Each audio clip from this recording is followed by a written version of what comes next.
universe is a sphere encased by successive coverings of the elements earth, water, fire, air, ether, intelligence, and ego.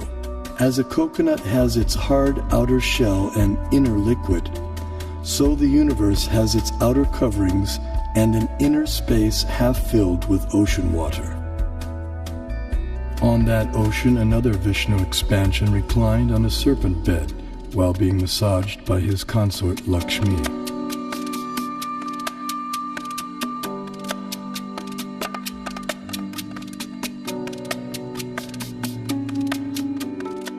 From his navel arose a lotus on which Brahma was born. Initially, the universe was pitch dark and Brahma engaged in meditation. Then he was empowered to create the universe. This account of creation may appear fantastic to some, but modern scientific theories also require fantastic leaps of faith to explain the origin of the universe. Vedic cosmology explains that the universe is made up of 14 vertically arranged planetary systems, or lokas. Each system resembles a galaxy and comprises stars, planets, and other celestial bodies. The topmost planetary system is Satyaloka, the abode of Brahma, which is at a height of 1.87 billion miles above Earth. Below the Satyaloka planetary system is the Tapaloka planetary system, the abode of the ascetics, which is at a height of nearly 1 billion miles above the Earth. Here the ascetics live in a solitary, serene environment conducive for yoga and meditation on transcendence. Their disciplined life of joyous austerity prepares them for returning back to the non-material world.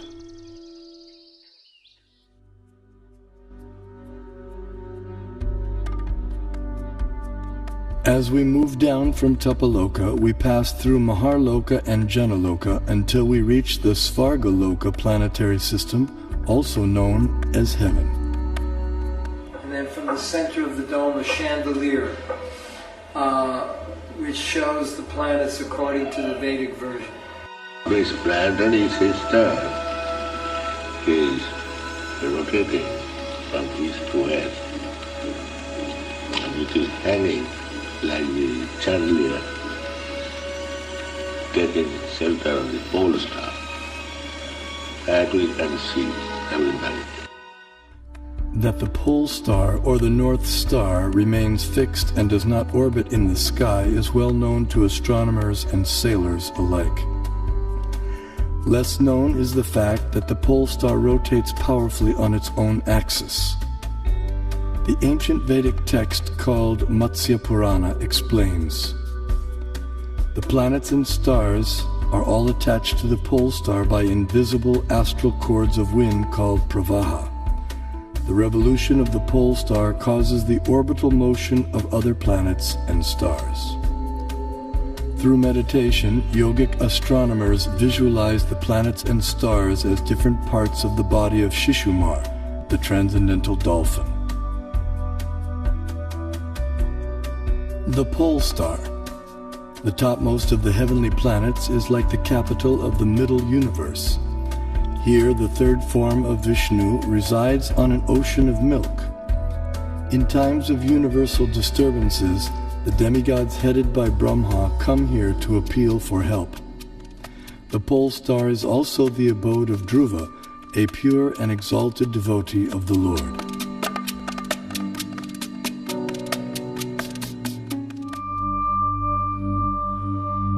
The Vedic geocentric model explains how the sun moves around the pole star, situated vertically above Earth's north pole. As the sun goes around the Earth globe, we experience day and night. The stationary Earth, unlike the pole star, does not revolve on its own axis, though it is slightly tilted toward the pole star. During summer in the northern hemisphere, the North Pole experiences 6 months of daylight. Conversely, during summer in the southern hemisphere, the South Pole experiences 6 months of daylight. These 6-month periods correspond to a day and night for the demigods living in the heavenly planetary system. Vedic cosmology accounts for this phenomena by the vertical motion of the sun, technically called Uttarayana and Dakshinayana. The sun moves upward on an incline for half a year and then downward for the next half. This motion produces two effects on Earth, namely the changing of the seasons and the varying durations of day and night. Ordinary vision sees the sun to be a mere globe of fire. However, celestial vision reveals a personality residing over the sun. His name is Vivasvan, and he rides on a golden chariot pulled by 7 divine horses at a speed of 16,000 miles per second. The chariot has one wheel which moves on celestial Manasottara mountain. The horizontal shaft is linked to the axial hub of the universe, Mount Meru, and the diagonal shaft is linked to the pole star. With each circular path, the wheel gradually moves laterally inward for 6 months and then outward for 6 months. Similar to the chariot's vertical motion, this lateral action fine-tunes seasonal changes on Earth. When the orbital motion of the sun is viewed from above, its illumination is seen to extend out to half of the greater Earth plane.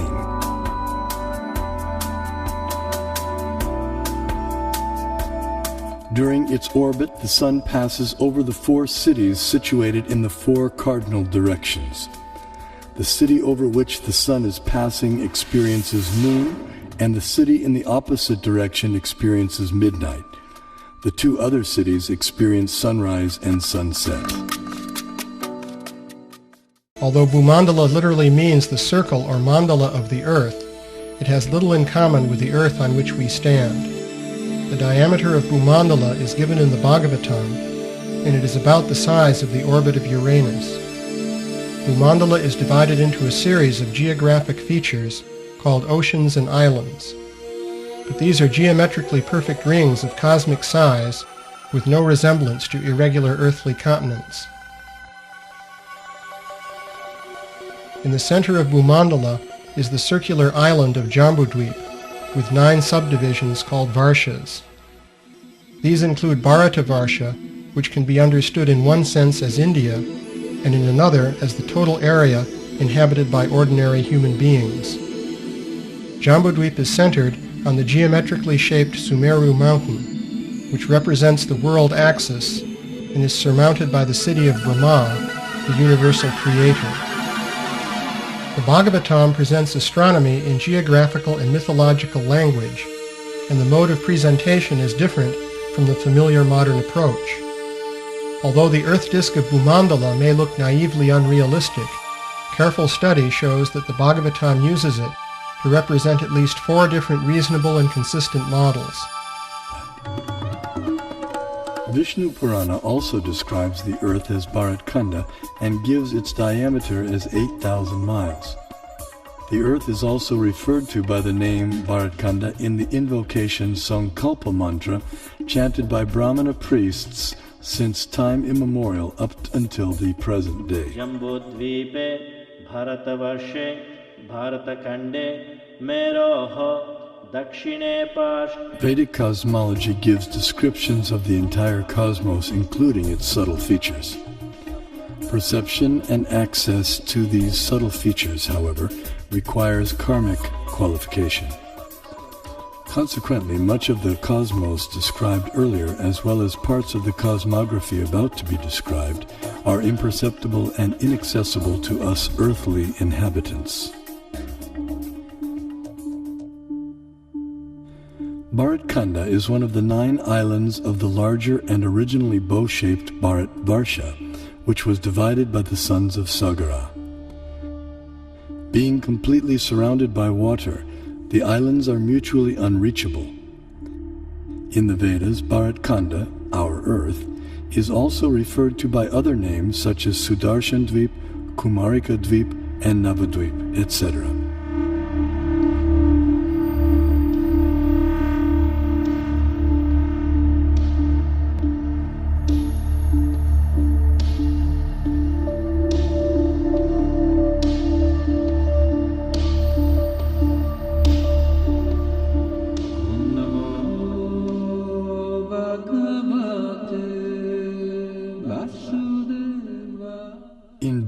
Varsha, the famous mountains known as the Himalayas, are tall and immovable.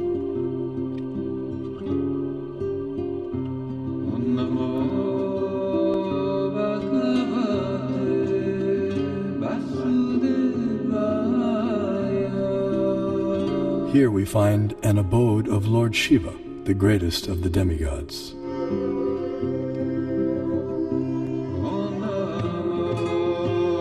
In the center of Jambudvip stands the most extraordinary divine golden mountain called Meru.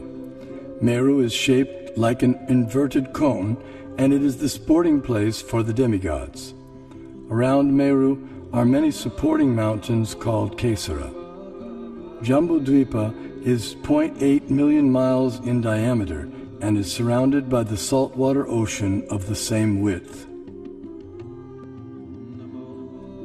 On top of Mount Meru is a resort of Brahma called Manavati. The famous celestial river Ganges descends to the center of Manavati and then flows out into 4 directions. Surrounding Manavati in the 8 directions are the resort cities of the chief demigods. One of these cities is Amaravati, the resort of Indra, king of heaven. King Indra lives here in majestic opulence, attended to by musicians, dancers, and reciters.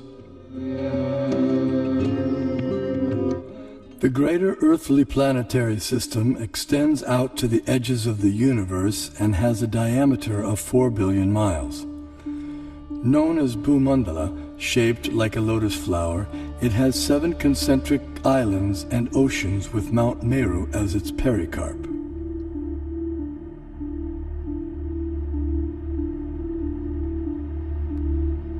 The 7 oceans respectively contain salt water, sugarcane juice, liquor, clarified butter, milk, emulsified yogurt, and sweet drinking water. Sometimes Vedic cosmology is misconstrued as portraying the earth to be a flat disk.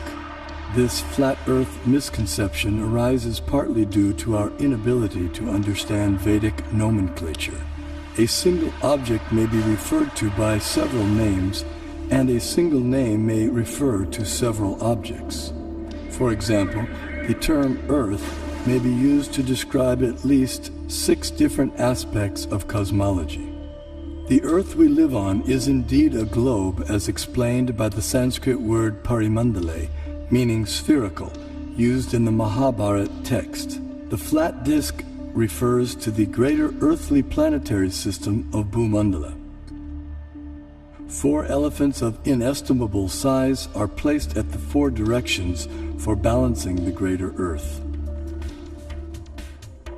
Below the earthly planetary system are 7 subterranean realms named Atala, Vitala, Sutala, Talatala, Mahatala, Rasatala, and Patala, which do not receive sunlight and which are inhabited primarily by demoniac living entities.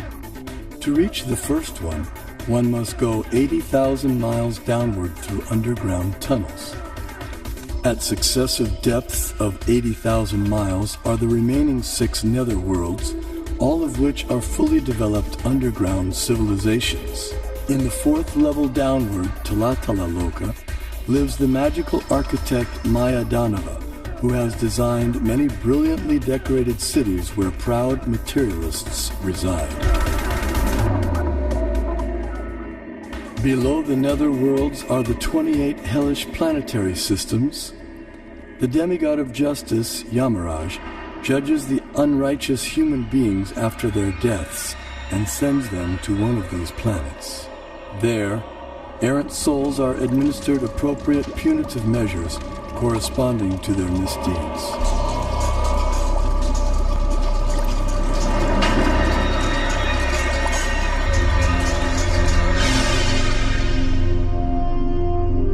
The earthly and subterranean planetary systems rest upon one of the hoods of the gigantic divine serpent, Shesha.